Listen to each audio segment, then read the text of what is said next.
Hello and welcome to the first Coding Specs Q&A session. In these videos I will be answering your questions, so make sure to subscribe to the channel and comment down below if you have any queries and get the chance of being featured in my next Q&A session. Today's question comes courtesy of Akshay, who says, "Hi, expecting more detailed videos on Matplotlib. It would be good if you add some details of how to read the different plots also." Well, with regards to producing more detailed videos on Matplotlib, since this comment I have released 2 more tutorial episodes explaining how to generate 2D plots using Matplotlib. So make sure to check those out if you've missed them. I'll leave a link to these in the top right hand corner of your screen and in the video description. I will also be releasing more videos regarding 3D plots and how to generate these using Matplotlib. So make sure to subscribe to the channel so you don't miss them. As for how to read plots, let's look at that now. Here are 4 examples of the plots we generated in our first 2 tutorials. In particular, today we will look at how to read scatter plots and pie charts, as line charts and bar charts follow similar principles to these. For the first, let's assume we have a spinning wheel and we want to measure how much power is required to spin it at different speeds. In an experiment, we would collect the data and write it in a table, like this. But a table can often be hard to read, making any trends in the data difficult to identify. That is why it is often better to represent the data points in a scatter plot, as you can see here.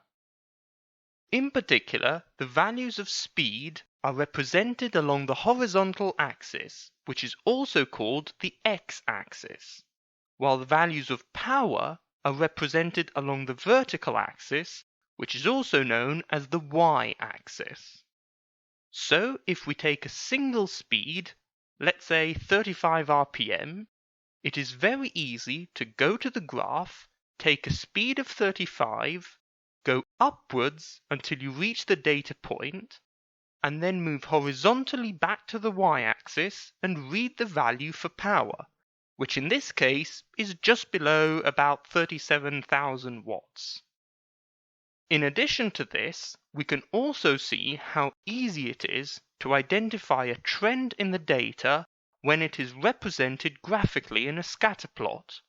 In this particular example, we can observe that the trend in the data is given by a cubic function.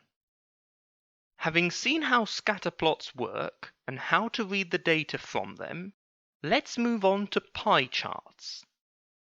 These, as the name suggests, are similar to a pie which has been cut into slices. Let's imagine that 5 friends share this pie. Let's call them Mark, Kevin, Helen, Gemma, and Tom. As we can see, Mark, Kevin, and Gemma each eat a quarter of the pie, whereas Tom and Helen each share approximately 1/8. So, in the same way that each slice represents a portion of the pie, each virtual slice of the pie represents a portion of the whole, a value normally represented by a percentage between 0 and 100. So in the case for our physical pie, we would have that Mark, Kevin, and Gemma each eat 25% of the pie, whereas Tom and Helen each eat 12.5%. Therefore, going back to the pie chart, we can imagine, for example, that these percentages represent the types of dogs visited by a vet every week. In this case, we have that out of all of the dogs visited by the vet each week, 37.5% are Labradors, 25% are Beagles, 15% are Dalmatians, and 22.5% are German Shepherds.